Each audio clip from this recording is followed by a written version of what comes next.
Thank you for joining. Thank you for listening. Please remember to like, subscribe, and share if you find this content helpful. Siami, Brother Nick, how you doing? Kia ora, brother. Susamba! Kia ora, brother Nick. Kia ora, brother. It's been a long time, brother. Long time. Good to see Yeah, you. good to see Yeah. you too. Kia ora, brothers. It's Lodi ora. All right. What did you all think about those chapters? While I was reading this, it just came to me. The thought came to me that people think wisdom is so elusive, but it's not. All of us, all these things we're reading here, all of us have been hearing this all our lives because our parents, it doesn't matter if you're on a continent or scattered, our parents speak in proverbs. It's just like a cultural thing. So we have been hearing all of this all our lives. But the thing about wisdom is you have to pursue it. It does not pursue you. But ignorance pursues you. And we give ignorance more space than we give wisdom. And so it seems so elusive to us, but it's not, because we all have been hearing it. So now it says, like we read last week, turn around and pursue wisdom, because wisdom is a spirit and it was sent directly from the mouth of the Most High. So you want to pursue this, you want to stalk wisdom, because there's a spiritual exchange that happens. When you pursue wisdom, you exchange ignorance, that spirit of ignorance, for that spirit of wisdom. And, in a lot of these chapters, it talks about how the spirit of ignorance makes you a fool. It says that you just, you old but not wise. You're an old fool because you pursued the wrong thing. And not only that, when you have children, you literally recreate yourself. So if you're a fool, you have fools for children. If we used to have a saying growing up, what is in the root is in the fruit. So if you're a wise person, then you will raise your children with wisdom. You literally recreate yourself. And this is what the Most High wants from us. The discipline of the commandments, the discipline of the words of Nzambi. And we can't emphasize enough how important. Look at the big difference it makes in your life when you pursue wisdom as opposed to running away, because we've all been teenagers. We ran from wisdom. When our parents talked, we ran the other way. And we thought that we were wiser than them. We thought that this is old. That was in your day. That stuff doesn't exist no more. This is a new day. We all thought that way. And come to find out that, we really should have listened. We should have gone the other way, because the other way, it was the voice of Nzambi speaking to us through our parents. And, now that we're here and we're understanding more how this is a spirit, it is just not just something that happens arbitrarily, but it is a spirit and it leads you back back to the kingdom, back to the inheritance our fathers, Abraham, Isaac, and Jacob, left us. So this is how important this is. Ingeta. Ingeta. Ingeta. Wow. Mama Vanessa, go ahead. You know, I think wisdom is a woman that looks like royal daughter.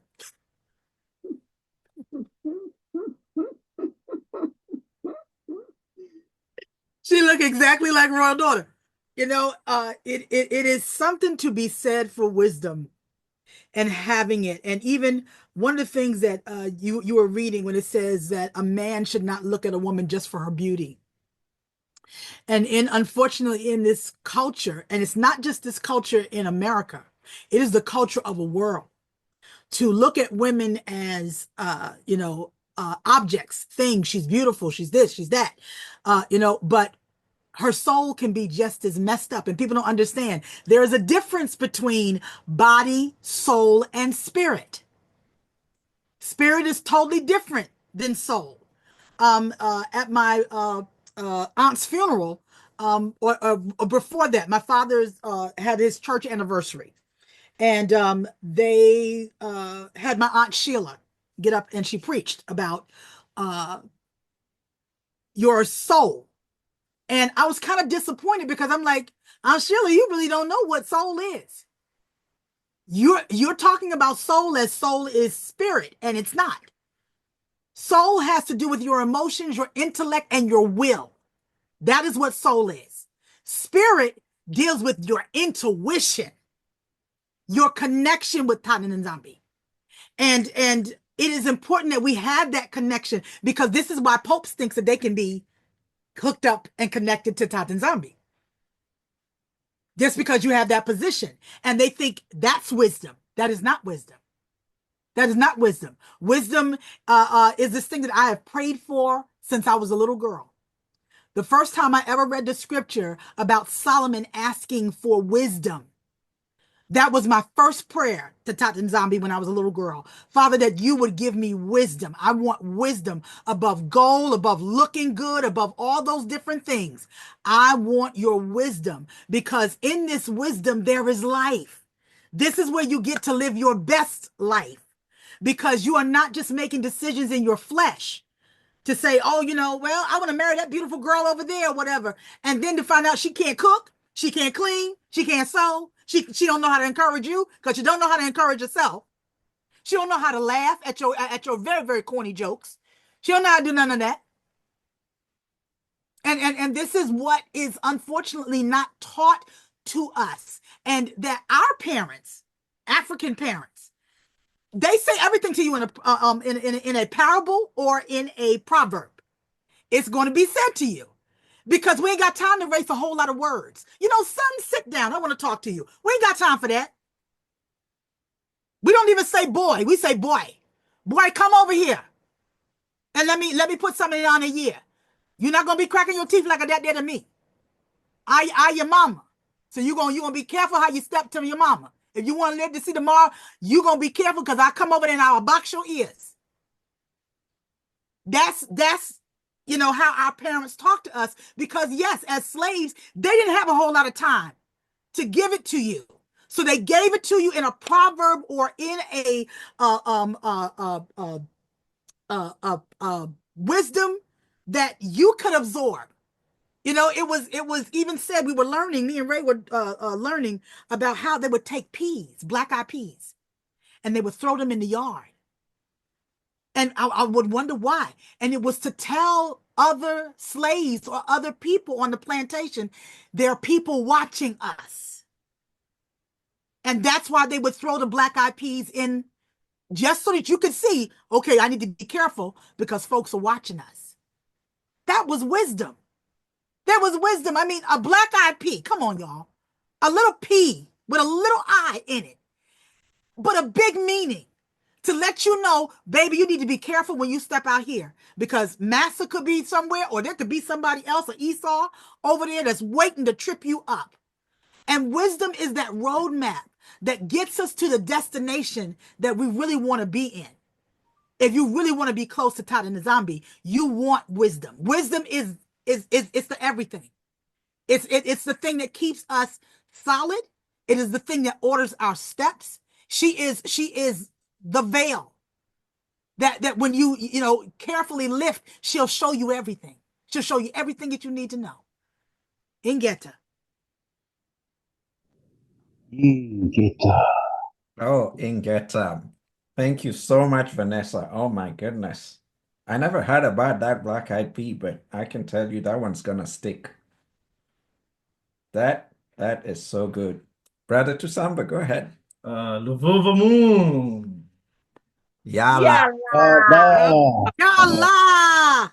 Family, I'm very happy. First of all, I have to thank our Elder Mutave for opening all the doors, his house, his family. Can you guys hear him? Okay. Yeah, Yes. for allowing me to be here in his house, in his platform, to share about something which I consider have to be above everything. So when we see, this is my testimony. The first time and until now, every time I see Elder Mutave, like what Sister Vanessa said, I see wisdom in him. He reflects wisdom. His way of being, he shows the wisdom, and he is one of the great character of wisdom, humbleness.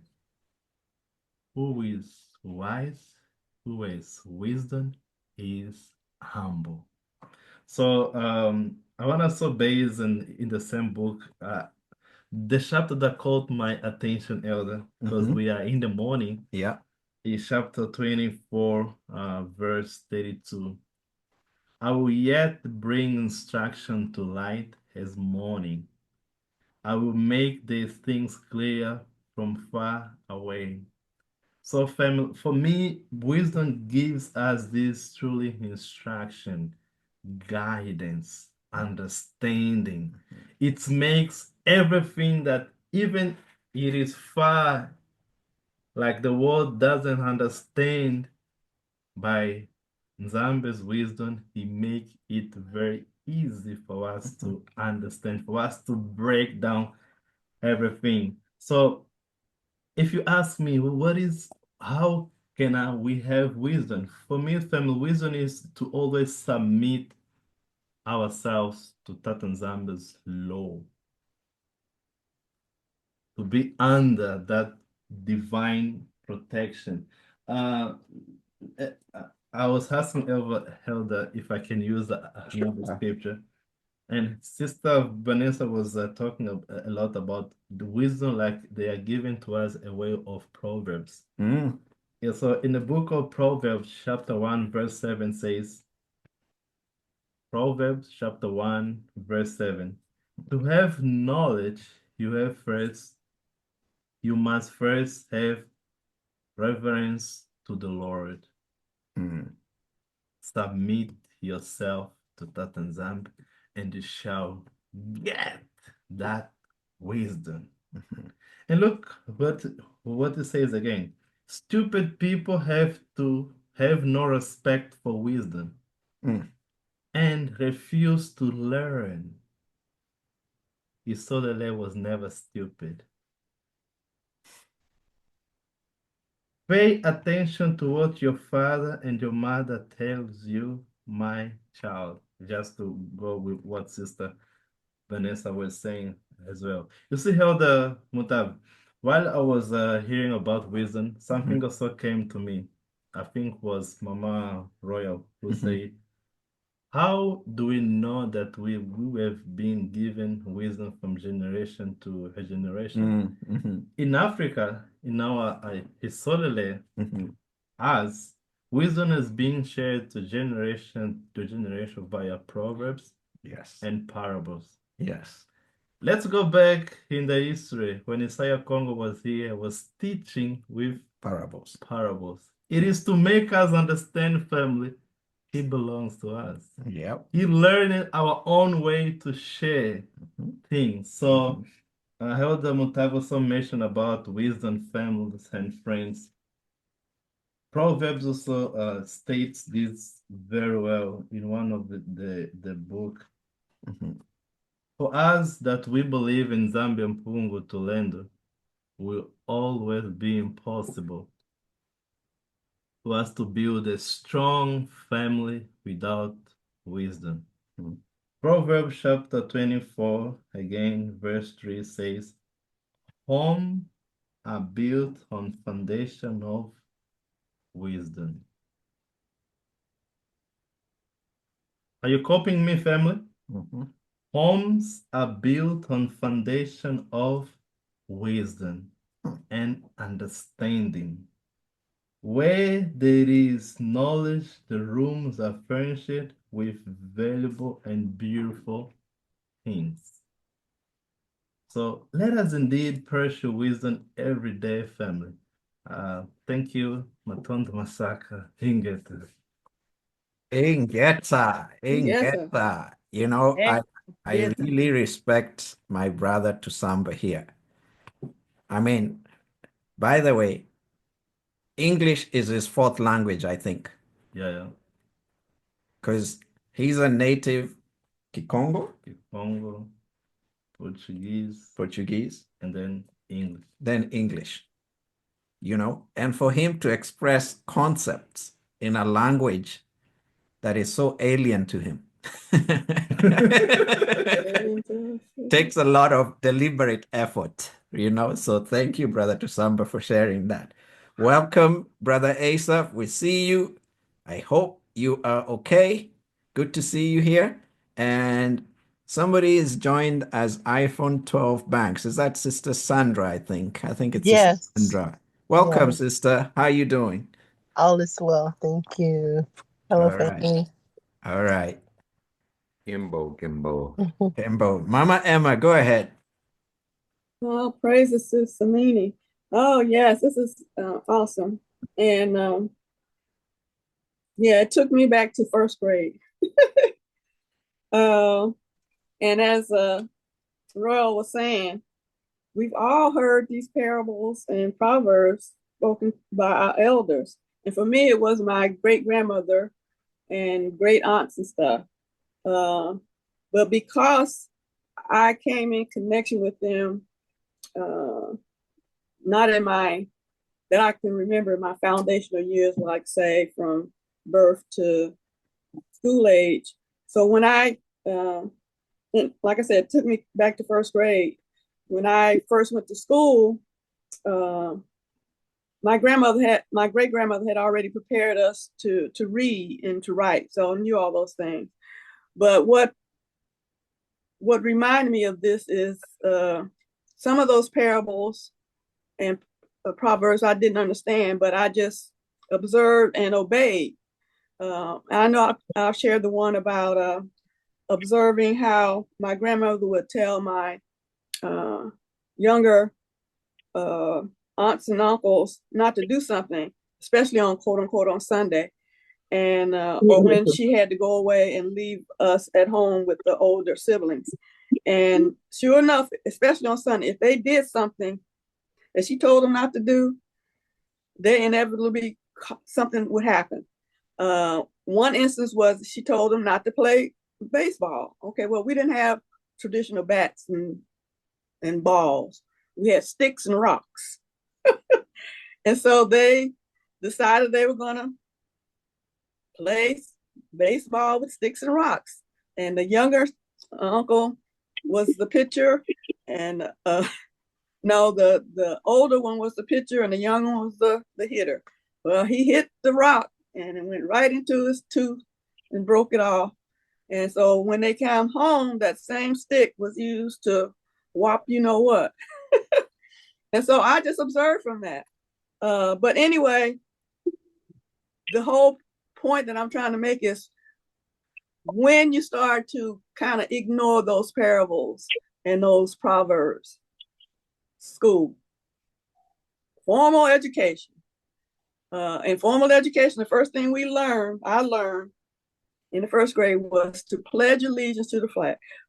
We did, the Bible was included, But before we did the Bible, we always did the Pledge of Allegiance to the flag of the U.S. of America. All that, And then in class, we learned Genesis, that thou shalt have no other gods before me. I learned that, in the first grade. But I was in a second grade classroom because it was a little bigger than a one-room classroom. We had 4 major classrooms, but they were all doubled up. So then I just think about that as I went on through school and how they began to do exactly what Cain did or what Lucifer did in Genesis 1. Did the Most High really say? Did my grandmother really say, don't do that? All of these things. And then the other thing that came to mind as everyone was speaking was that the proverbs and the parables were spoken in hidden languages of the culture for the very reason that Vanessa pointed out, because we didn't know who was listening. And this is one thing that we've learned looking back at the pictures of where we assembled. There was always a palm colored person in there, especially in Bible study, quote unquote. And then it got to the point where, it just goes on and on and on, and we can see. Also, I was exposed to a book, and I had a friend in college, and she married a young guy who had the name Woodson.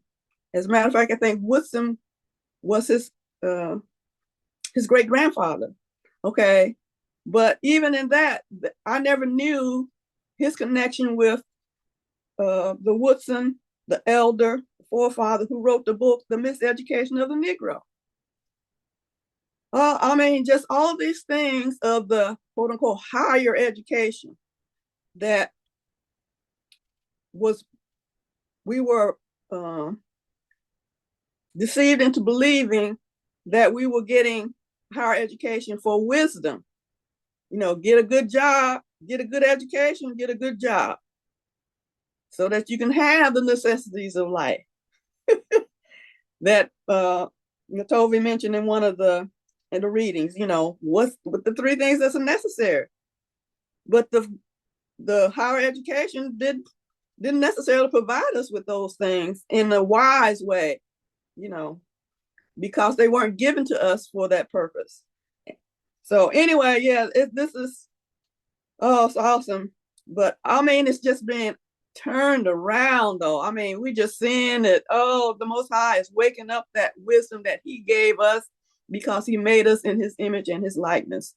So that's the awesome part about reviving, resurrecting, redeeming, restoring that light that we have within us that was covered up and was the scripture said now it's being broken up. Break up that fallow ground, that ground that wasn't able to produce anymore, because now the light of the word, the rain, the watering of the word is falling abundantly on that fallow ground, causing it to bloom and to produce the fruit of wisdom.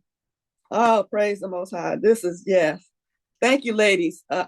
And even as Royal said, we all have the face. We all have the face of wisdom. When we trust and have confidence in what the Most High said, we are made in his likeness and his image. No man hates his own body. Are we not the body of the Most High? He don't hate us. Ingeta.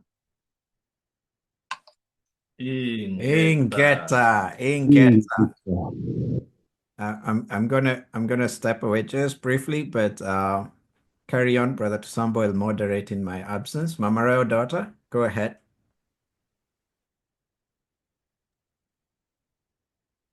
Sorry about the neighbor's dog. It's just so noisy. But chapter 28, verse 6, it says, remember your last end and stop enmity. Remember corruption and death and be true to the commandments. So what it's saying is, don't think of the immediate benefits when you disobey. All these immediate benefits, think about how you're going to end up.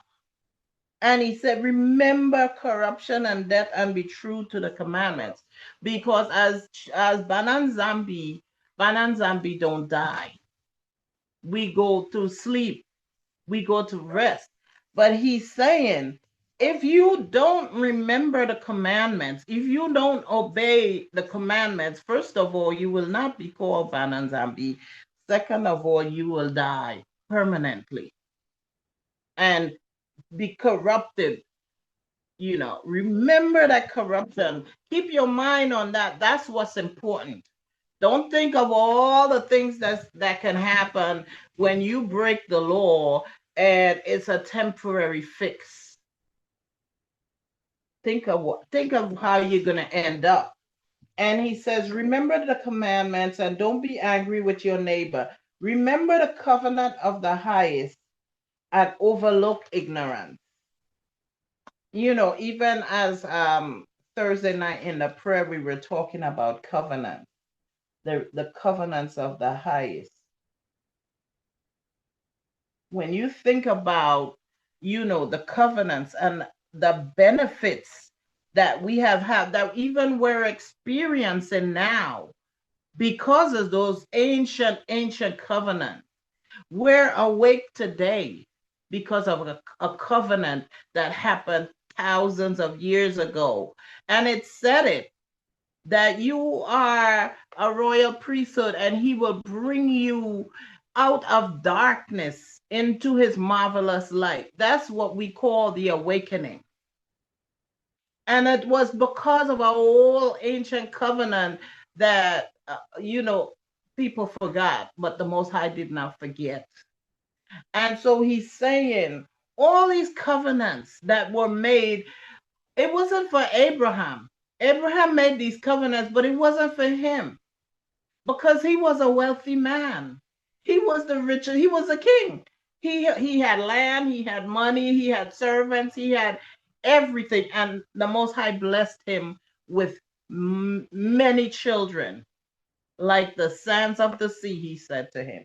So that wasn't for him, but he showed him what would happen to us. And because of what Abraham saw, he says, I got to think of my children. And so he says, remember the covenants of the highest and overlook ignorance, because all these covenants was made for us and we benefit from them. So, you know, if we don't remember, we're gonna follow after ignorance and we will not benefit all that. And Zambia is a covenant keeping God. So all these covenants, it is for our benefit. We're seeing them happen. We're enjoying them today because of these old covenants that were done and dusted, we thought. But he's showing us, I'm still keeping my end. So you have to keep your end too. You have to hold up your end of the bargain. What is your end of the bargain? The commandments. Be true to the commandments, he said. And I will remember my covenants with you, and I will bring them to pass. So this is so important. We can't even say this enough, how important, because we're seeing the benefits of these ancient covenants in our lives now, in our lives today. And get that. Get that. Get up. Okay, is it Ray and Vanessa next? Vanessa, go ahead. You know, that Mama Royal daughter speaking about ignorance. And, you know, there's such danger in ignorance. I mean, you know, we had this saying here in the U.S., ignorance is bliss. And, you know, they proudly say it like it's something to be embraced. But, you know, ignorance will kill you. It literally will kill you. And they don't see it. I don't know if you guys have heard of this story. The story is called Catacook. Anybody ever heard of it? I want to share the video with you. There were some white women that had the video removed from Amazon Prime because it's an African story that is told. It was, I believe, it's written by a white man, but it's an African story told about basically a village's ignorance, and this baby that comes, and the baby is the tiniest baby. And he tells his mother, "Mommy, birth me now." And she says to her belly, "A baby that can ask to be birthed can birth himself." And so you see the baby being birthed right there. And then he says, "Wash me." And she says, "A baby that can ask me or tell me to wash him can wash himself." And so he washes himself. And then she tells him, "Don't waste the water, because the water that you're washing in," he was having fun in the water. She says, "The wicked witch, a sorceress, came and basically drained us of all our water. So we don't have any water." And this little child was so intelligent and full of wisdom from birth. He was full of wisdom. His mother, he asked his mother, "Well, where is my father?" And she says, "The sorceress ate your father." "Does my mother have brothers?" "Yes, I have brothers." "Well, where are the brothers? I'll go get the brothers." You can't get the brothers because the brothers have been eaten by the sorceress. And so he takes it upon himself to go find his uncle, which is the youngest of his mother's brothers, who is now going to fight the sorceress. And so he runs up to his uncle and he tells him, "I am Kataku. I will help you. Just take me with you," or whatever. And he tells him, "You need to go back home." And so his uncle has no regard for him. Long story short, Kataku comes into knowing and understanding himself, not because good things happen to him, but because of bad things and ignorance of the people in the village around him. He was the only one with wisdom. And I don't want to tell you the whole thing because, of course, I want you to watch it. But the white women got upset because these women that were drawn in the animation were breast exposed. And so they had it removed from Amazon. "Oh, it's inappropriate." Let me tell you what's inappropriate. This is how ignorance comes. Ignorance is allowing your child to sit and watch video games all day long, never communicate with them, never drop a proverb on them, never unplug them from the world, if you will, and get them out into nature. Be exposed to, as Brother Tasamba has been on the road and traveled. The ignorance is staying right here where you are and never venturing out to learn other people's cultures. This is why Tasamba knows 4 languages. We don't do that. And it's that's wonderful or whatever, but it's because of your jealousy, because you want to have that, but it's just supposed to be dropped on you. You don't want to pay the price. Even what Grandfather David said, "I will not render under Tatanzambi that which does not cost me." It costs to study. It costs to travel. It costs to immerse yourself in other cultures. Not to be integrated into it, but to learn it, to understand it, to be able to talk to somebody who is not of your culture about Tanzambi and explain it in a way where they walk away going, I want more of that. That was really interesting. I really want to spend more time with that person.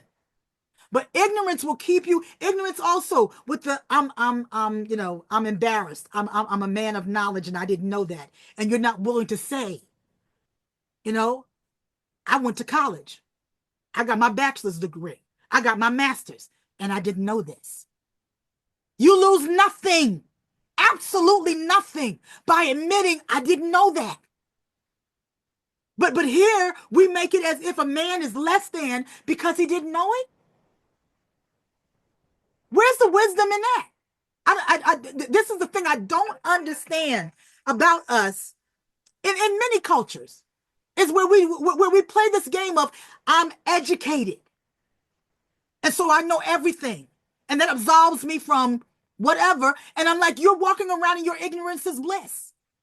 because you're going on your MBA and your PhD and all those different things. But the thing that you need to get up here about how to love your own self, how to treat your neighbor, how to treat your wife, your children, your husband, that's not even there.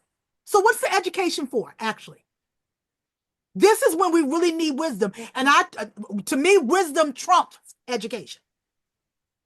It trumps it all together. Look at Trump.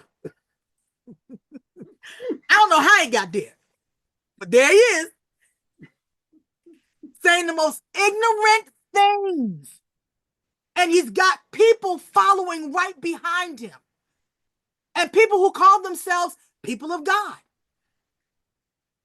Caught up in it.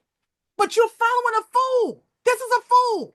And he's ignorant, and he ain't even a wise fool, if there's such a thing. And it's celebrated. It's celebrated over and over and over and over and over and over again until we start believing. This is the conditioning of the brain, where we start believing, oh, this must be right. This must be right. You know, that Snoop Dogg now is called Coon Dog. That's what they call him now, Coon Dog. And as I said to you all last week, it kind of blows my mind that we can talk about TikTok and not talk about the people who were burnt out, not talk about the people who were killed, not talk about schools, education, housing for people, just simple housing, a roof over their heads so that they feel like a human being and they're covered. We don't even want to do that. Talk about the Congo. We talk about foolishness and what is ignorant. And it breaks my heart that we do so. And I'm just so immersed in this wisdom that is here, that comes from you, Matavi, that comes from you, Brother Asaph, that comes from you, Mama Emma, Nick from Kenya. You guys bring such wisdom that all of you, she's sitting on all of you. She's sitting and shining on every last one of you. And it fills my heart with such joy. I raced home from my aunt's funeral to be here because I did not want to miss this. This is how I get my wisdom, is listening to you all. And sometimes I know I don't come with the biblical things that y'all come with because y'all are studiers like that. Vanessa is one who will go sit in a field and meditate, sing songs to herself, and draw a picture. I'm just saying, I'm simple that way. She'll levitate rocks in the field. But this is priceless. This beauty right here on this screen, this is wisdom that you cannot pay for. You cannot pay for. Ingeta.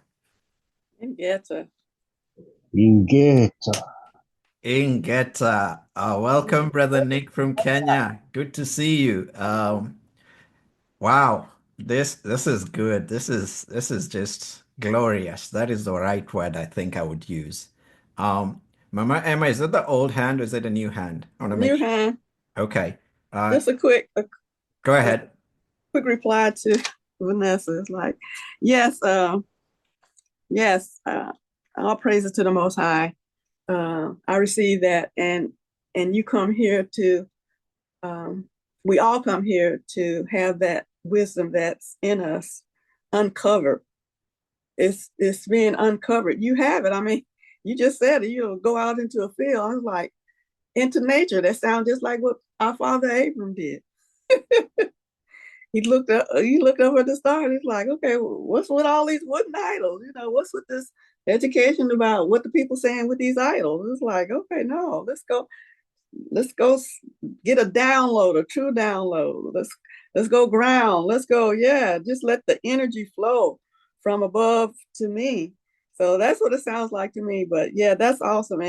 And you're just giving it out. I mean, it's like, I'm not as good with words as Royal and Matovi, but you all could write your own little book of wisdom sayings. And especially you, Vanessa, you into books and all those kind of things. And Royal, I mean, she just, I hope she's taking notes and doing all that, yes.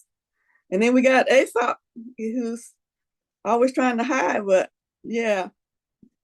You show up. So did you answer my question?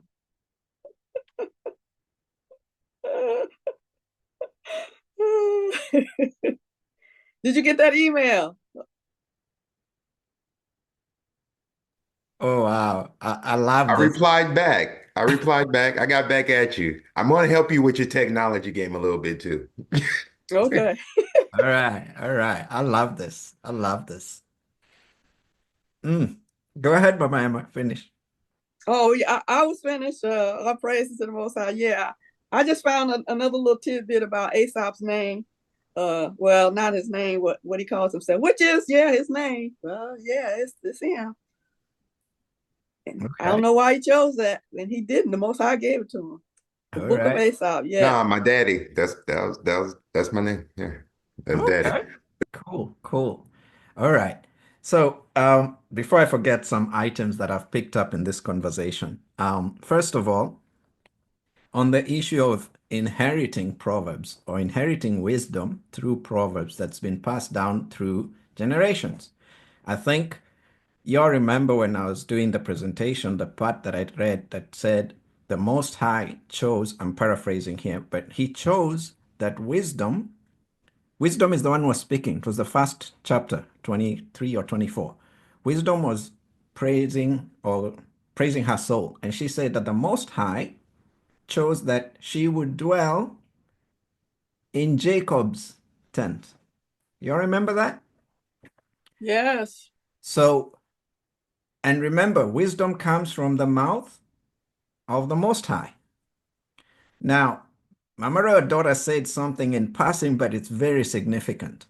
She said, these proverbs, these sayings, these parables, they've been passed down from Abraham, Isaac, and Jacob. Those three words in that order are very powerful because that's like going to the judge and citing Abraham's case law, Isaac's case law, and Jacob's case law, and you're saying, I'm Jacob. Now, the fact that we are passing down this wisdom through that bloodline means there are particular facts that only apply to that bloodline. And that's why that bloodline was picked. The Most High didn't say wisdom will dwell in the tents of Ishmael or Midian. Midian was one of the sons of Keturah. All of them were children of Abraham. He didn't say Esau's tent. So we are the custodians of this wisdom. That's what I'm trying to say. And I come to my second point, which I'm just echoing what a lot of you have said. My second point is about ignorance. You know, Isaiah kept saying they're hearing, but they're not getting it. I'm paraphrasing. Or they're seeing, but they're not getting it. Right? So now let's talk about ignorance. First of all, if you don't know that you're a solele, you don't know that it's only you who's the custodian of wisdom. You're like really lost. Okay? And the other side has done a good job of as far as keeping it that way. Secondly, let's go into scripture. Hosea 4:6. We were having breakfast. And what did you ask me about Africa? While we were having the breakfast, asked Elder Mutavi, what really makes Africa not to be developed? We have everything, but what makes us not to develop? And I said, ignorance. Ignorance of the law. Hosea 4:6. We've read it. You guys, I'm preaching to the choir here. But I give credit to Brother Nick in Kenya. He's the one who enlightened me on this one the first time. It says, I'll just say the first words and everybody will start speaking it. It's like playing a tape. My people are destroyed. You see, everybody knows it. And I'm sure everybody watching this knows it. But ask everybody, what knowledge are they destroyed for lacking? They don't know it. And yet the scripture says it. The same verse. My people are destroyed for lack of knowledge. Because you have rejected knowledge, I will also reject you. Then now the Most High explains what this knowledge is. That you shall be no priest to me. What knowledge does the priest have? The priest gets the word of the Most High, the Levites. Right? Seeing you have forgotten the law of your God. So the knowledge is the knowledge of the law. If you're ignorant of the knowledge, you're ignorant of your identity. That's the root of our problems. And then the Most High says, because you have forgotten the law of your God, I will also forget your children. 2/3 of Africa is about 1.1 billion people. And those are Isolele. Those are Isolele. Do they know who they are? Do they know they should be keeping this law? So they're ignorant.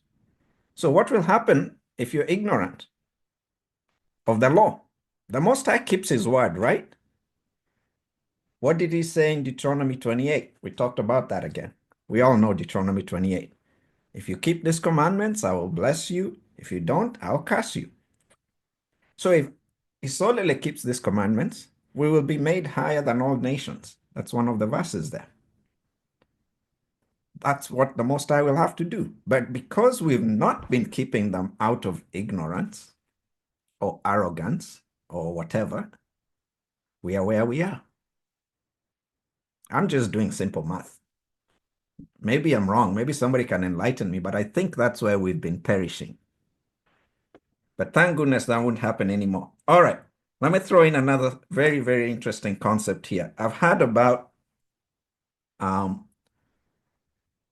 there's wisdom. Yes, you get it in Proverbs and you get it in parables and the teachings that are passed down. But you've got to be able to connect the dots. Because otherwise, you just have a bunch of wise sayings in your head. You've got to be able to connect the dots and say, oh, I learned about this. That's why it means this. Just like we say sometimes, this scripture talks about hyenas and lions. So when you connect the dots, you figure out there are no hyenas and lions in some places. So you know what places are being mentioned in the scriptures. So there's this interview question that is asked, and many of you have read it online or stuff, where it goes something like this. It's like a trick question. How do you put an elephant in a fridge? Right? You guys have had it, I'm sure, right? It says you cut it up, put it in the fridge.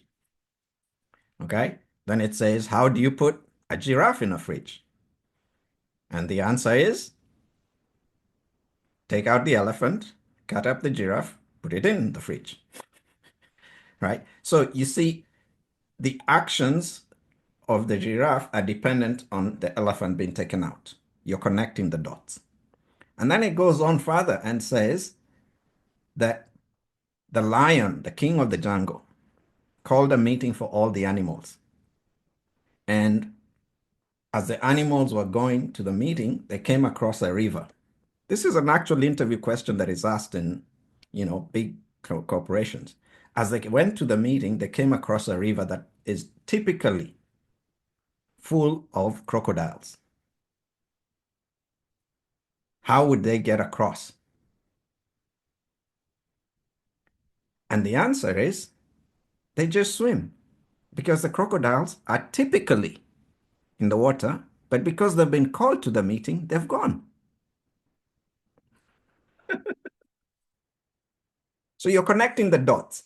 And I don't want to belabor this, but when we read our scriptures and we see the zip codes that tell us these events were happening in Africa, these people were Africans, we have to rely on the Most High's wisdom to connect the dots.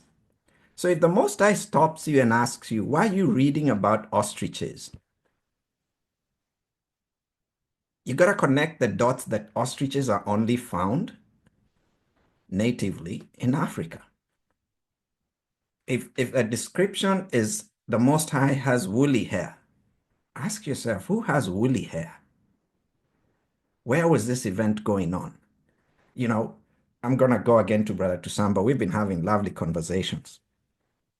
So Brother Tusamba told me about dogs. And if you have a dog, you could take the dog away, maybe take it 20 miles away. It will come home, right, Ray?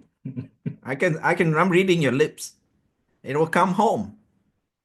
So if the Most High created animals in the Garden of Eden, and then Noah was told to build an ark, and he put them in the ark, and then the ark drifted and went somewhere. When those animals came out, do you think they were able to go back home?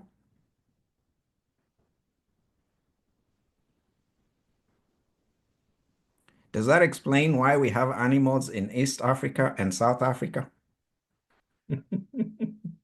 Was the Garden of Eden on the east side of Africa? Didn't we find Noah's Ark in South Africa? So didn't those animals come back home to East Africa after the flood? Connecting the dots. Connecting the dots. All right.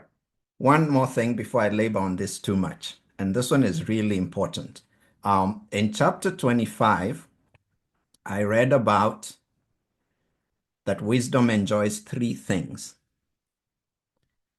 We didn't go into them in detail, but the first thing is the agreement of the kindred. Agreement of the kindred. What does the word kindred mean? Simply put, blood relatives. Okay? Today, in this awakening, we have different camps.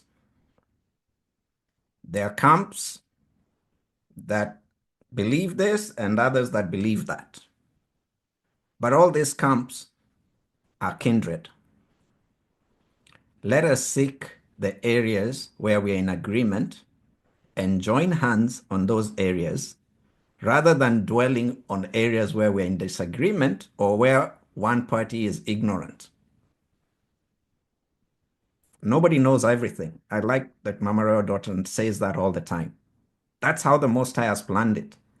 You bring this side of the stick, I bring this side of the stick, we make one stick. But we are kindred. All of us came from one of those 12 tribes. And we all came from Akobi. We are kindred. It's important that we agree. You know, the friendship of neighbors is the second thing. The friendship of neighbors. If I hadn't reached out to Brother Tusamba's group a few years ago, we wouldn't be having this moment. Never. We wouldn't be having this moment. Okay? I mean, I come from East Africa, he comes from West Africa. What the heck are we doing together in North America?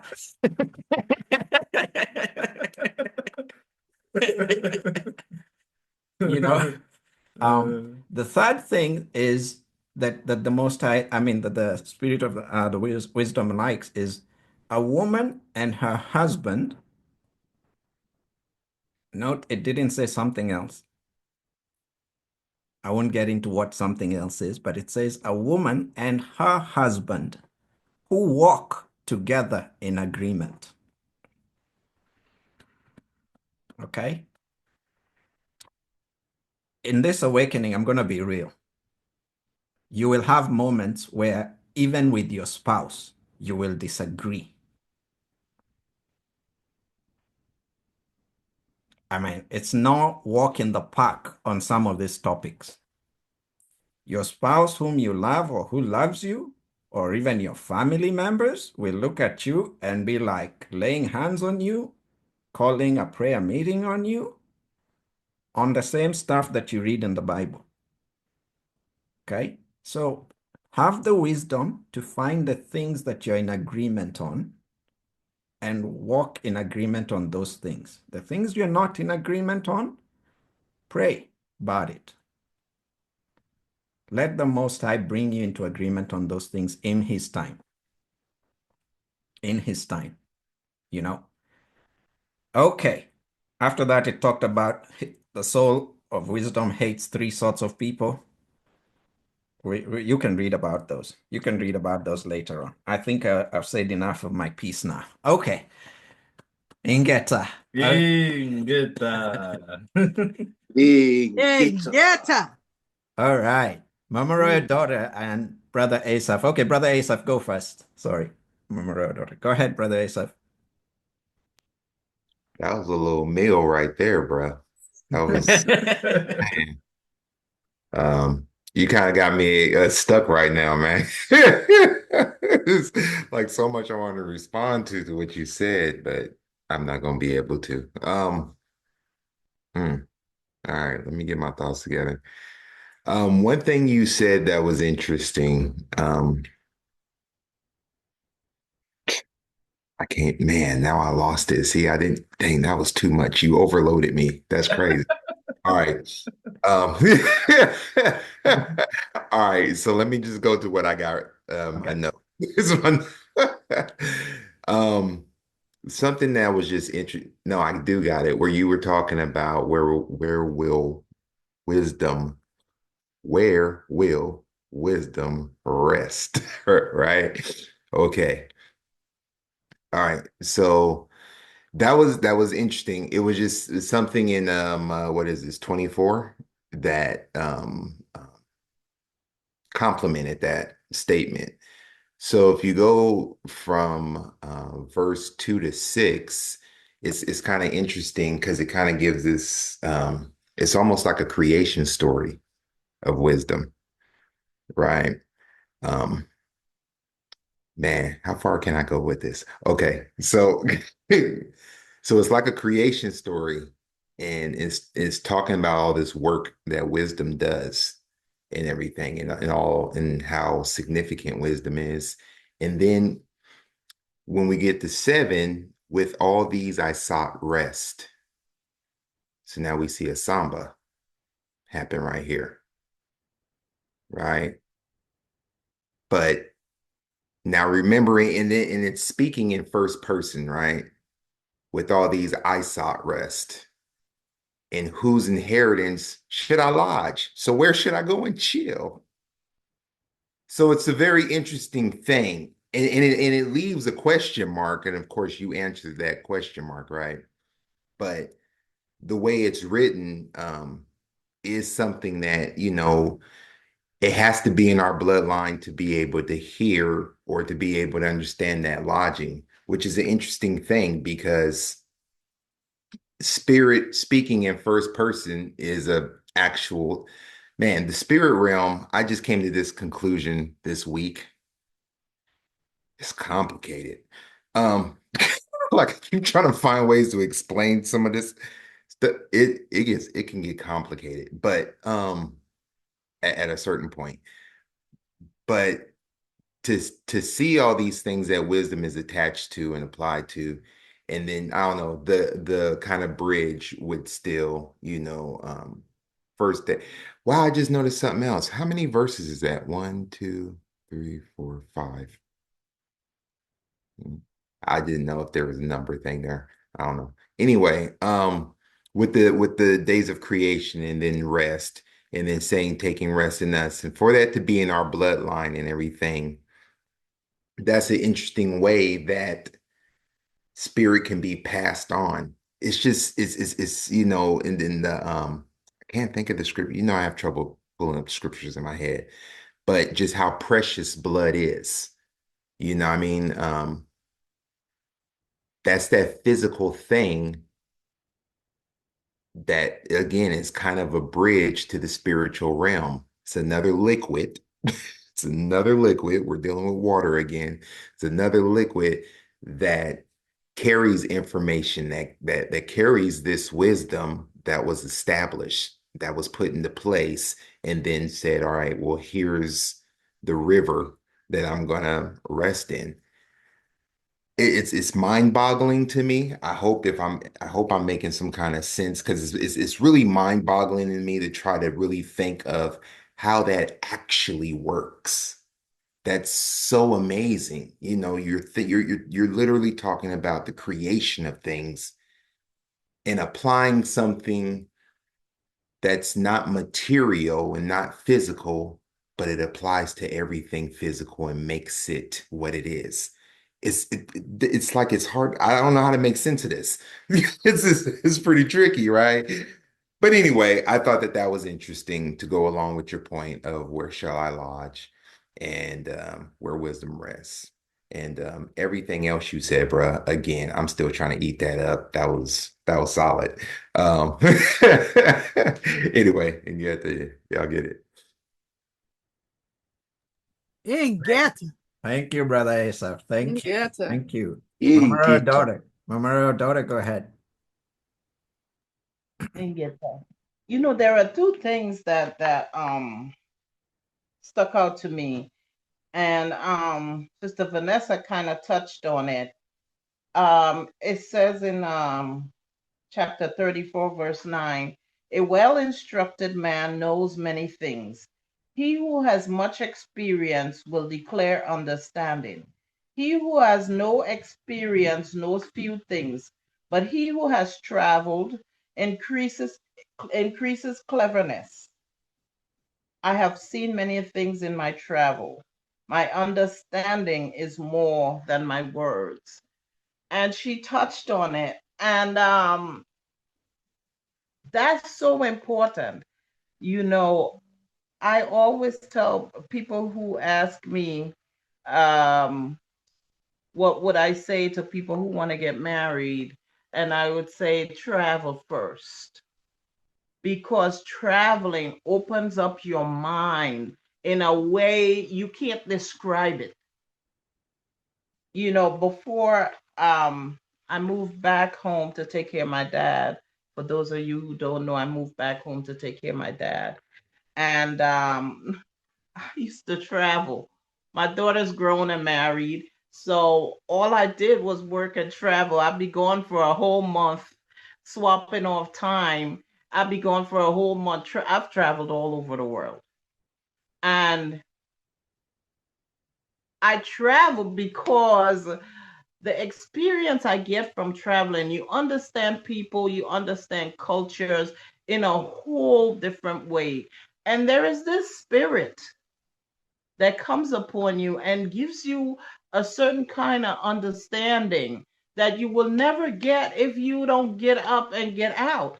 Even when I lived in the US, I drove from Texas all the way to New York by myself. You know, I would get up and drive to Virginia from New York. It's a 6-hour drive. I drive to North Carolina.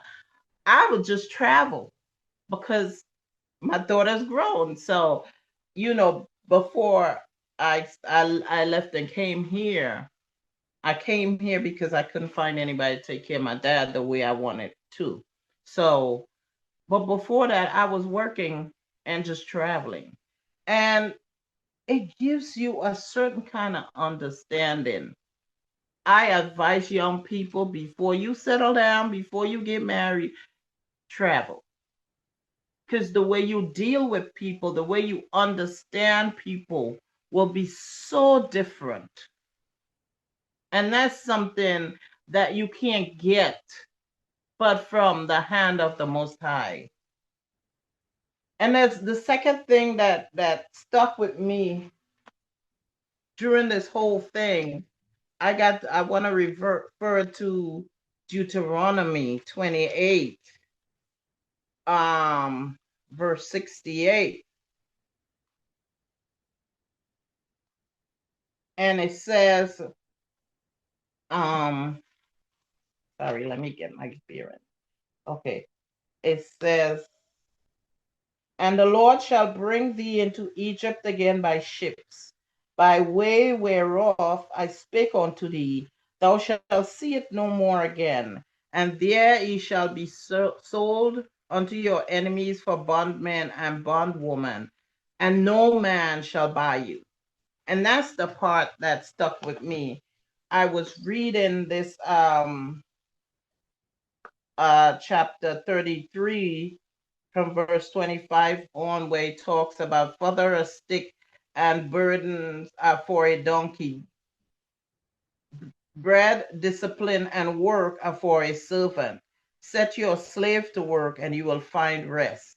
Leave his hand idle, and he will seek liberty. So it talks about slavery in the context of the kingdom of the Most High, because people feel like in the kingdom of the Most High there was no slavery.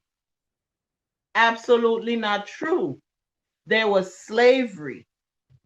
There were servants. There were people who indentured themselves to servitude, but they were never treated like the way they were treated when it comes to Deuteronomy 28. In Genesis 15, in verses 2 and 3, Abraham said, Lord God, what wilt thou give me, seeing I go childless? And the servant of my house is this Eliezer of Damascus. And Abraham said, Behold, to me thou hast given no seed, and lo, the one born in mine house is mine heir. So we see that Abraham did have a servant, but they never treated their servant like the way we were treated in the slave trade. Abraham even considered his servant as his heir. Abraham was an extremely wealthy man. He was wealthy in land, he was wealthy in cattle, he was wealthy in money. He didn't want for anything. And so his servant that was born in his house was going to be his heir. So when it says, in the servitude of Isolele, ancient Isolele, the slaves can buy themselves free. If they because they were paid. If they make enough money, they could buy themselves free. They could marry into their boss's family. Anybody who's willing to can buy them free, can buy whatever, pay off the debt that they owe, because most of the time they put themselves into servitude to pay off debts, family debts, and whatever. So a servant back then, there was servants. They were what we call slaves, but they were looked at differently than in the slave trades of modern times. And so when it says no man shall buy you, that means you can't pay off a debt because you had no debt. You didn't owe these people anything. They came into your land, took you cold and naked and hungry, and took you to work for them. And they never paid you. So when it says no man shall buy you, it was impossible to pay off a debt that you didn't owe. So into the transatlantic and the Arabic slave trade, they practiced a kind of slavery that had never been seen, never been experienced before. So when it says no man shall buy you, that means that you were going to servitude for generations. And it says for 400 years, there was going to be slavery and affliction. Now, as we know, the trans-Saharan trade was for hundreds of years. People don't talk too much about that one. And then there was the transatlantic. But they were so horrible and atrocious that it was on a scale that had never been seen before. So when I was reading this, you know, how they talk about that if you leave your slaves idle, he's going to turn around and be your worst enemy. You know, you have, even in slavery, in the kingdom of Isolele, there was a discipline.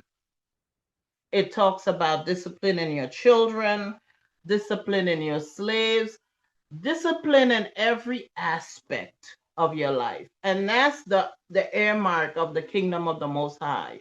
It is a kingdom of order, and it is a kingdom of discipline. In the transatlantic and the trans-Saharan slave trade, there was no discipline, there was no order. It was just, they wanted to be as cruel as they could possibly be, because their aim was to destroy Isolele. So, you know, these things have stuck out to me because, you know, Tatanzambi is a righteous judge, and he has not forgotten one thing. And so there is a debt that the nations owe that they will have to pay for. And when we, you know, it's very difficult to watch because we were never that kind of people to be cruel by nature. So it's very difficult to watch judgment come down on the nations. Sometimes I just don't want to hear it. I don't listen because it's very, very difficult. But what Tata and Zambi already forgot, we don't know. You know, he knows things that we can't even imagine. And he has not forgotten one thing. And he will get his pound of flesh. That is what the judgment is about. These people have brought things upon themselves that he will be sure to pay. You know, and so that's why we can't help but be obedient to this man, to this Nzambi that we have. Our father Abraham, you know why he was blessed? Because he was obedient. And even Isaac, Tatanzambi appeared to Isaac in person and said to him, your father is wealthy because he was obedient. And we who want to inherit what was promised to our father, we have to be obedient too, regardless of what we see going on around us. He says, don't forget to give him his praise. Don't forget to say his will be done, because we don't know the information he knows. So when we see things happening, all we can say is his will be done. But don't forget to be obedient as well, so we can enjoy what our father enjoyed, what was promised to us through our father, because of the same obedience that that's what we owe, to be obedient to Nzambi in all of this. We can't forget, we can't lose focus, you know. Let Nzambi be Nzambi. He is judge. So let him judge, and let us do what we're supposed to do, which is pray and praise. That's our job. Give him what is due and be obedient. And get that. Yeta. Mama, daughter of late, is just delivering meat and potatoes. Meat and potatoes, like heavy, heavy stuff. Oh my goodness. Thank you, Mama, daughter. Appreciate it. Nick T, you're going to be up next. Welcome, Michael. Michael, good to see you. Hope you can hear us. Tēnā koe, everyone.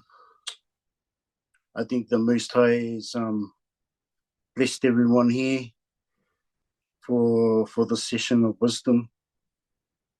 I think we all had a lot of wisdom when we were younger, and that during our time, a lot of us had come away from a lot of wisdom because of the lives that we were leading, especially my life. when I was young, I was taken away, and my grandfather and my grandparents took me, and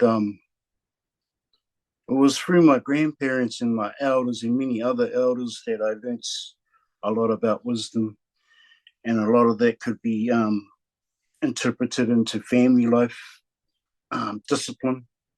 I was very disciplined when I was young, and that was from my elders, and they taught me a lot about the land, a lot about how you should walk. And when I think about it, talking about Asolale, you think about it, it's like your elders are going through going through a lot of curses, because a lot of things happen to our ancestors, and you realize that they still installed a lot of that knowledge in them through their elders and through the generations, through the elder generations.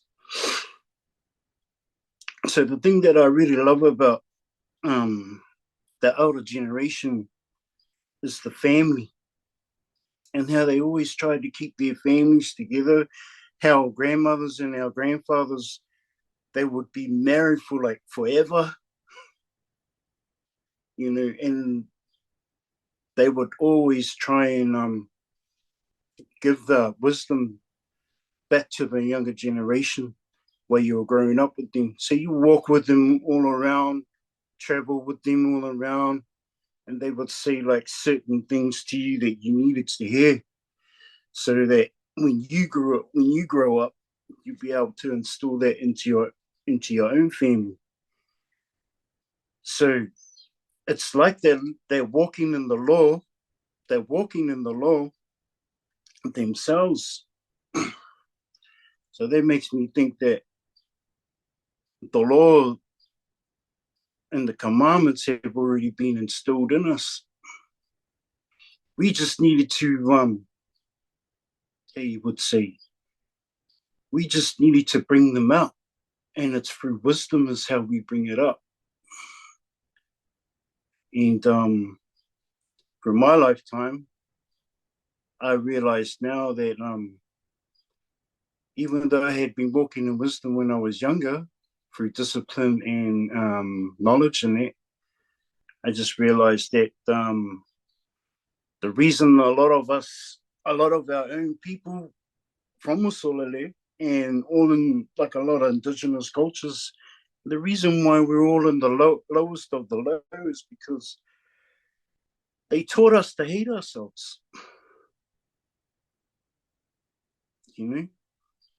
That's what I realized from my own thinking, is like, why do we hate ourselves?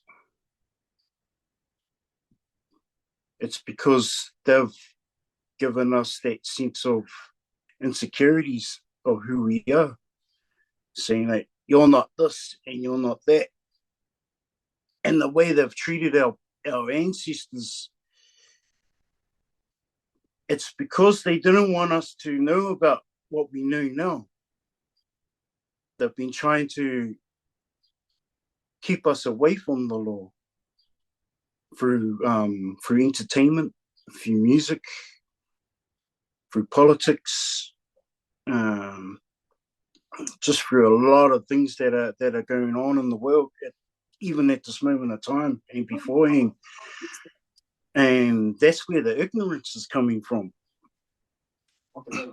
because we've decided like we would listen to them and rather listen to the Most High, listen to Tata and Zambi, who's brought wisdom to us beforehand, and we haven't come back to it. But now we have come back to it, and it's through these teachings here, Father Mutabi, and through the teachings that I learned through the Tokoestas, realizing that the only way for us to get out of these curses is to follow the law, because this law and everything in it and the wisdom that is being shown by it, it's the one that's guiding us into peace, and it gives us rest. I know it gives me rest because I'm walking in it. I just had a discussion with a couple of brothers before I left their home, and I told them, like, just imagine if every one of us were walking in a straight line. Imagine if we were all thinking the same thing at the positive same moment. What would we manifest? The Father will talk to us and we would manifest it. So if we were all to think like that, our world will be in a better place. Because there's only a few of us that are walking in there and we're thinking about it, we're the ones that are holding up the world by our prayers. If it wasn't for our prayers, and if it wasn't for any of your guys' prayers or any other brother's prayers, the world will be still in a very, very bad place, and we would all lose hope. But the hope is from us.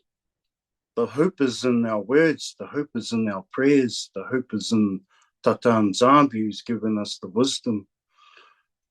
And I really appreciate everything that Tata Nzambi has done for us, because I'm a living example at this moment of time for my own people.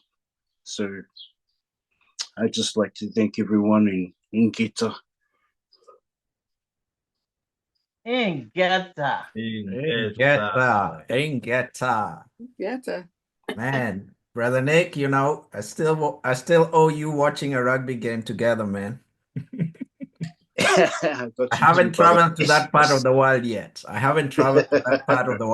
I'd love to come watch some rugby with you. Some deep I'll tell you what, brother, we will all meet one day, mate, and we'll just sit down and we'll have these conversations. Oh, yeah. Thank you. That was deep, man. That was deep. Welcome, Sister Michelle. And I think I saw Sister Matridi pop in and out, but good to see you. Good to see you. Did you see my clone, Sister Michelle? Oh, yes, I did. I'm like, what's he doing there? Yeah, me, Sister Michelle. Yeah. How are you doing? Oh, I'm fine. I'm well. I was just basically just typing. Sorry, let me turn my camera on. I know you guys about this camera thing. I was just typing in the comments about what I don't even know if it's on the back of what Brother Nick said, but it's the same thing in regards to the Tower of Babel. When we think about, it wasn't just the tower that they were building, because when you read that text, it says they imagined and they came in one accord to build this tower. And so, as Brother Nick said, if you could just think, if we could all become in one accord in mind, and we will be able to do anything. And that's the reason why at that moment, because they imagined something, it wasn't of good, it was of evil, obviously. So the Most High had no choice but to confuse their speech, because they no longer could communicate. After that, they all imagined, and now they're communicating, okay, how are we going to do this thing? But yeah, that's all that I was going to type, so I can now scrap it out now. Ingeta.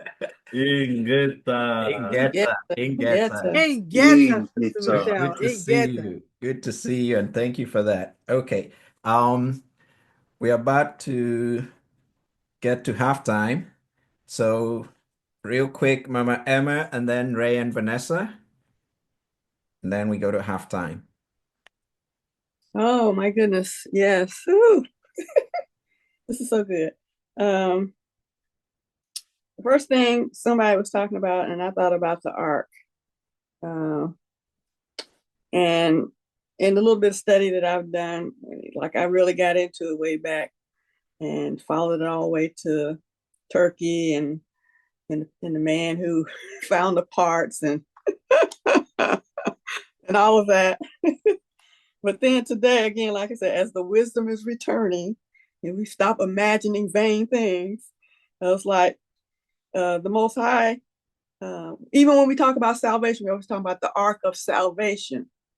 So it was built to protect and save them from the onslaught of what was getting ready to come. It wasn't built to sail. It was just built to float and to keep it from the rain and being destructive. So, and once before, the Most High pointed this out to me, and I think I said it. I don't know if you guys remember. It's like, yeah, it was built to float, so it went up in the water, and then when the water started to recede, it came down right where the animals went in. So that's why that's why the majority of the animals are where they're supposed to be when they were created. So, and then the other thing, just talking about the whole body, everybody's been talking about that the earth is the body of the Most High, the earth realm, and we were made or created from the dust of the earth. And we became containers, quote unquote, for that particular part of the Most High Spirit or His Word that was put into us, the breath of life. And then we're talking about the ignorance, the deception, the illusions, and every part in our body.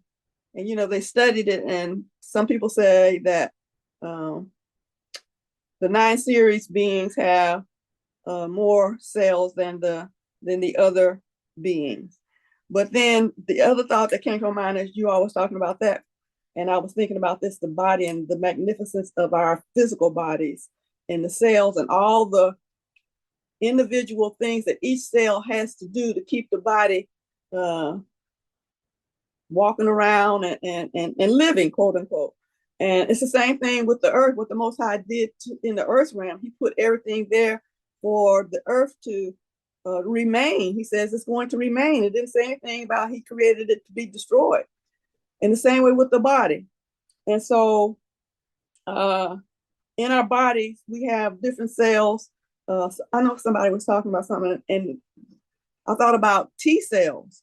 Each one in our bodies have certain things that are to combat the toxins that come into our body to fight, quote unquote, what we call disease or sickness, and the immune system. And also, I've learned and been exposed to information about the plants and the earth realm. They are designed to have certain quote unquote cells in their bodies to prevent destruction by man or animal. They are designed to quote unquote die or disintegrate on their own by the very process that the Most High gave them when He spoke everything into existence. And the same thing with mankind. But He said He made man to live forever. And we live forever based on, somebody's talking about the seeds, our forefathers, our ancestors. So all of these things has to do with wisdom. And then the other thing that I wanted to bring up was, like I said, I had looked at some word studies, and I came upon this one section about Sirach, and it reminded me of some of the information that I've been receiving from the brethren and the sisters on the continent. And it said that her name meant bracelet and princess. And it's like, that's how some of the children of our forefathers write the information about the individuals and their life.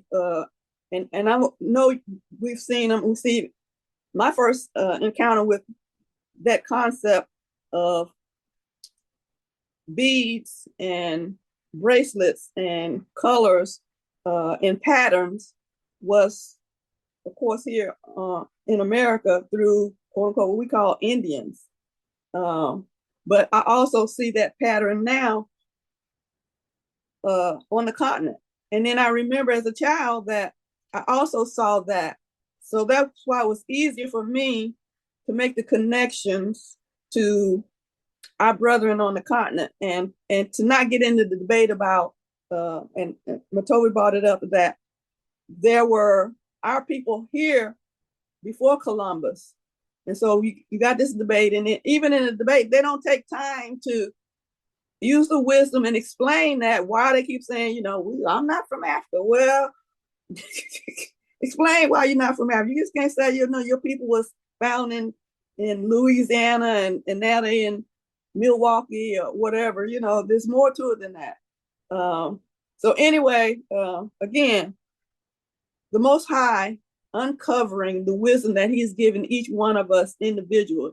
And the other thing that I see happening is the thing that He gave me, and it's like, I know I wore some people out before I came into the awakening, and I think I wore for a few people out in the awakening, where every part has a part, and a part in particular. And those particular parts are like, we were made from the dust of the earth, and in the dust of the earth, it's all kinds of elements: gold, silver, minerals, all those things. And our body is comprised of all of those things. And they function best when they are moisturized, especially in our bodies.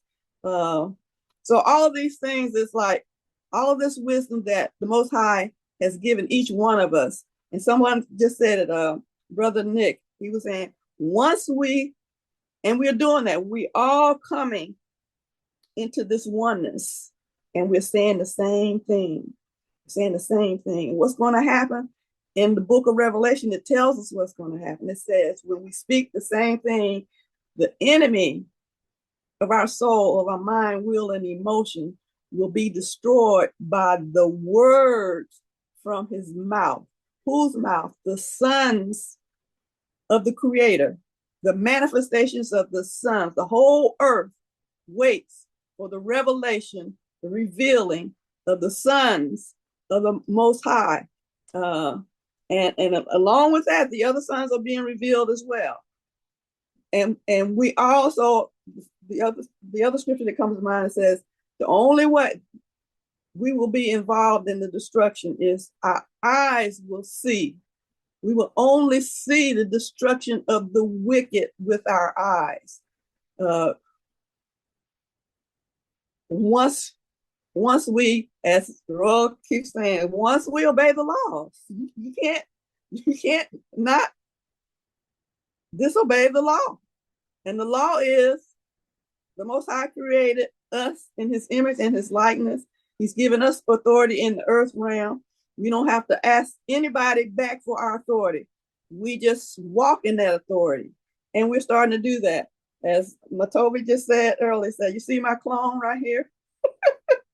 This brother all the way from Angola. It's like Angola, you know, the one thing that's been hidden from us, the true, and how that area, just not Angola, but Angola specifically, because they always just talk about the destruction of Angola, but they never tell us why and who's doing the destruction. And again, they blame it on us that we're destroying each other. It's like, okay, oh my goodness, this is so wonderful. Most High is so amazing. Top 10 Sanini Nanini, it's just awesome. We don't have words. One person doesn't have enough words to proclaim. That's why He gave us each other. And again, when I saw that YouTube video of Angola, it's like the massness, the gigantiness of the world and the earth realm that He gave us dominion over. And it's like, no way. We have to come in unity in order to do that. It just boggles my mind. It's like, sometimes I used to get frightened. It's like, oh my goodness. Oh, no wonder we keep losing. There's just so much to maintain and to have authority over. But then the Most High reminds me, all you got to do is listen to me, obey me. I'm the one who has authority over this. You are just my caregivers, and I tell you what to do. And Abraham was the one of the best examples for me that I see in our scriptures for one who did that. I mean, once he was awakened to the authority and the wisdom that he had, he stopped making mistakes. He and Sarah both. Sarah woke up to her wisdom. She said, the Most High said, his promise is going to come through this son, not that son. We both was ignorant and in a stupor. I'm not going to say stupid. In a stupor. When I told you to go into Hagar and you went happily over in there. She said, you shouldn't have done this. This is going to be up on you. and I mean, just all of those things. This is so awesome. Oh, this is so awesome. I just love, I love the word. I love the word. Ingeta. You are blessing us too, Mama Emma. Yes. Yeah. Oh, you all have blessed me. I mean, speechless almost. Yeah. I'm gonna say this quick. What Nick and Michelle both talked about, and Mama Emma as well. You know, I kept hearing Kintwati. I just kept hearing it over and over and over and over again in my ear. And it is the oneness that, you know, when we work as one, if we're playing tug of rope, you're on this end, I'm on the other end, and we're pulling apart, it's not gonna work. But when there's something that we need to pull to us, when all of us put our hands on the rope to pull as one, that thing falls right into place. You know, Nick talked about how we have been taught to hate ourselves. We truly have. And what keeps coming to mind is the Hutsi and Tutu were taught to hate each other by the Dutch. The Dutch taught them how to hate each other. And you're all the same people. You're all the same people, but they knew if they could sow these seeds of discord between the two of them, we can win. This is what America does. You invite Abraham Tory to come to this thing, and he already knows that y'all have something up his sleeve. Y'all want to kill him. And then we come together in one instance, and then like Mama Royal Daughter says, we're all on one page. You see them all coming together. You know, and this is wonderful. And then somebody goes off the other way. And it's like, what we're doing here? The best way to express it is, I'm a musician and singer. You want to mess Vanessa up? Put somebody in there that don't have timing. I don't care if you don't have pitch right. But if I'm clapping like this and you're clapping like this, it don't work. It don't work. Especially with Africans. Especially with Africans? In America, we got black people clapping like this. Off time. But it's something about when we all come together as one with Kintwati. We all come up under this commandment to do it. And you ain't coming with your, understanding of what it is. And I'm not coming with my understanding of what it is. We come with one understanding. Then he shows up. That's when he shows up. He can't show up until we do that. And so, and until Kintwati is there, he get it.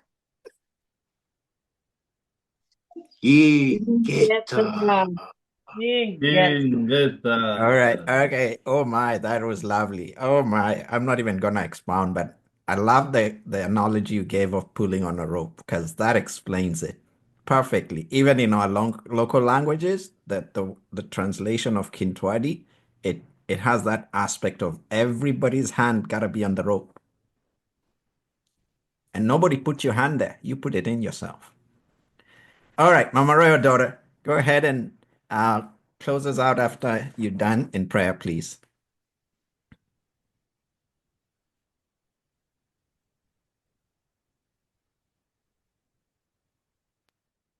Okay, so there was one more thing that caught my attention before we go. And Nzambi is the master chess player, because it's so weird that we're studying this, and we're seeing that a new president comes in and he's just signing and signing stuff, and he just vetoing stuff. And I'm like, Nzambi, man, Nzambi, you can't fool him. And chapter 34, verse 18, it says, he who sacrifices a thing wrongfully gotten, his offering is made in mockery. The mockeries of wicked men are not acceptable. The Most High has no pleasure in the offerings of the ungodly, neither is he pacified for sins by the multitude of sacrifices. So we're seeing the president saying that he's not giving aid anymore to the Caribbean and to Africa, basically.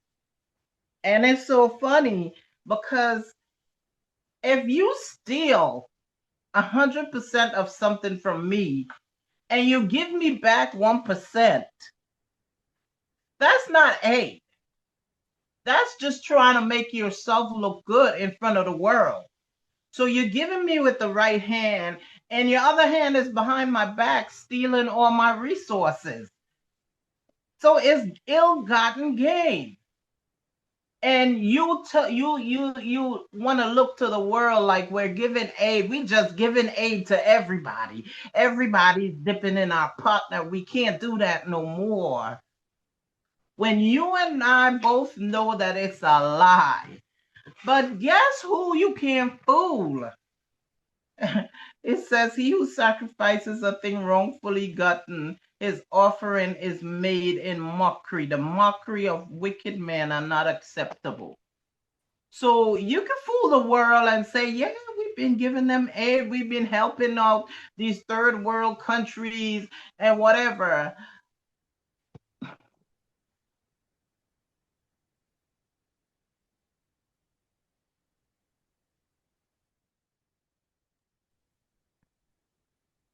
Oh, it looks like maybe she's attending to something. Her camera and her connection went off, but we'll come back to her when she joins back again. Something must be going on over there. Hope everything turns out okay. All right, let me do this. Brother Tusamba is gonna make one more comment, and then we'll close for the break. Go ahead. Luvuvamu. Yala. Sorry, my phone died. I just wanted to feel you. Yala. That's why I say Luvuvamu as well.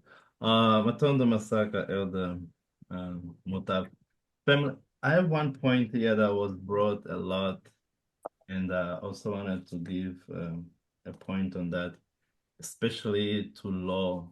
And but before we are talking about wisdom and people talking about going have PhD, going to school, it is something that came to me, and then I was writing down here. We don't get wisdom in the school, family. Wisdom comes from Tata Nzambe. It is something we have to understand. We can go to Harvard or very expensive school, but wisdom comes from above, Nzambe Umpungu Tulendo. And you can ask yourself, how? It is pouring Tata Nzambe first. Is seeking his law. Family, we spoke many powerful things here. We are now living the 400 years of the prophecy. Spiritually, family, we are free. It is the time that we should embrace this wisdom. That is, we can break it down, the law. Look what the Bible says in the book of Jeremiah, chapter 31, verse 33. Jeremiah 31, verse 33. Mama Roya was mentioned it a lot, the no covenant. says that the new covenant that I will make with the people of Israel. We can say the new covenant I will make with his solele. Who is his solele? You, me, will be this. I will put my law within them and write it on their heart. I will be the Nzambe and they will be my people. You see, family. So I was very glad when they say that we need to remove this um ignorant spirit, because it is the time that we need really to be humble, family, and allow the law of Nzambe be in our hearts. When we speak, when we walk, everything we do, it has to reflect Nzambe. It is wisdom. Before I came in United States of America, I was about when I think Brother Nick was speaking, it was downloaded to me again. I was about to cry, but I ordered myself for Elder Mutave not to see it. I'm here in this Zoom family. It is not like I wanted to be here. Nzambe had it already written. I was crying, Tata Nzambe, please, I'm going there, but I want you to give me wisdom. He led me to Elder Mutav. And here we are talking about wisdom. You think it's a coincidence, family? You think like Tusamba just here because it's a training? No. Something is going on, family. Tata Nzambe wants to bring us together as one. Thank you, Kintwadi family. You're seeing two faces in this platform today. We have to write it down.